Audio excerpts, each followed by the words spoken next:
And folks, now let's take a look at today's problem of the day. Name the next three numbers in the sequence 3, 6, 11, 18, and it goes on and on and on. It's one of those infinite sequences. So we're going to name the next three numbers in the sequence 3, 6, 11, 18. Let's find them. Now, what we're going to do here, we're going to pick up and go with this value. We started with 3. I'm just going to write them down here again. And folks, if you got this done on Facebook and your good old YouTube stuff, you're already in good shape. You can write this down again, all right? And let's see what happens. Some of you have already figured it out and given us some answers on Facebook today, but I'm going to move along here and show you what we're going to do to try to figure out where it is. I left a little space here because we want to find out a few more spots right there, folks. We'll just squeeze that in. We'll come back and get that in just a minute. Now, what's going on here? We've got a difference of 3. A lot of times we look for differences. Here we've got a difference of 5. And I want to point out something real quickly here. Some of you said, well, Ernie, what about if we multiplied? Well, if we multiplied to get to 6, we say 3 times 2. I agree. But then what happens when we say 6 times 2? We don't get 11. We're at 12. So we can't overshoot the mark. So we're going to start trying to see if maybe there's some sort of differencing going on here. And right now, let's see if we got a pattern. This is what we call our first differences. They look different. Different differences, what can I say? How about this one? There's a difference of 7, which tells me there is a little pattern going on here now. As we start looking at these numbers, we got a difference of 2 and 2 each time. And that's what we start looking for because we can't go anywhere else if we get to the same difference. We have gotten to our final point where we can say, hey, there's a pattern really brewing here. So guess what? We're going to do a 2 for the addition of difference here. You say, what does that mean, Ernie? That means we are up to a difference of 9. See how that's working? And we need to add that difference of 9 to the 18. So you say, well, wait, just a second. Let's go back a minute. So we added 3 and 3, we got 6. We got 5 and 6, we got to 11. We got 7 and 11, we added to 18. You see where we're going?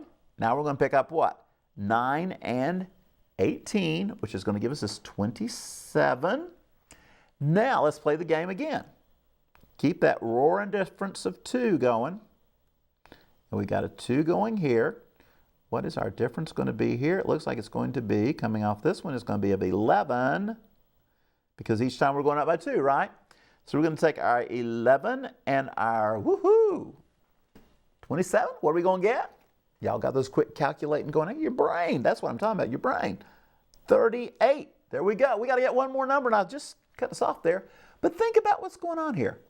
If we do this pattern one more shot, and we put a 13 into that last number, what's going to happen? I'm going to take 13 plus 38, and I'm going to write it right over here since I'm out of room, and I get 51. So what are our next 3 numbers? After 18 is 27. We have 38, and then we have 51. And again, it's this constant, seems like constant every time you turn around, you're having to increase a little bit more, each time by 2, by 2, by 2. So again, increase of 5, 7, 9, 11, 13, and if we wanted to play another game after that, we'd go 15, and we'd be at 66. Now, I'm willing to bet some of my viewers and some of those of you who have already worked the problem through may have thought of it from a different standpoint. I'm going to give you an alternative view. If we'll drop the bottom third out here, there's a little bit going on here. If we were to put these things as ordered pairs and graph them, we would see a parabola, which is a quadratic relationship trying to form. Now, obviously we only have certain numbers. We do not have all the in-between points of that parabola. But what we would be noticing is that there is a nice little thing going on here that our terms are being determined by the number of the term, which in this case may be the first term, second term, third term. You get the idea. First term is 3, second, third, fourth. We're going to square it, and it looks like we're adding 2. You say, Ernie, is that real?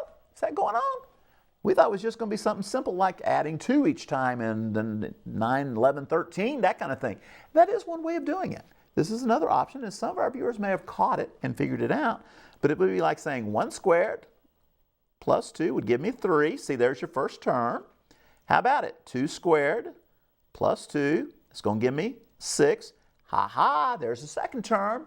I guess what we're going to? Third term, square it. I'm running out of room, aren't I? Third squared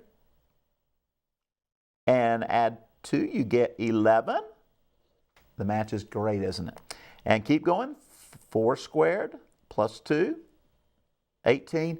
And my friends, you could work right on up the ladder and it's going to keep working right up through there. It's a cool little relationship, kind of quadratic going on there. But also here we kind of played it with kind of looking for a linear approach. There wasn't really a total linear thing. This is really quadratic. When you look at the points, if you graphed them, that's what you would see. So there's your problem of the day. Work 2 ways just for you guys.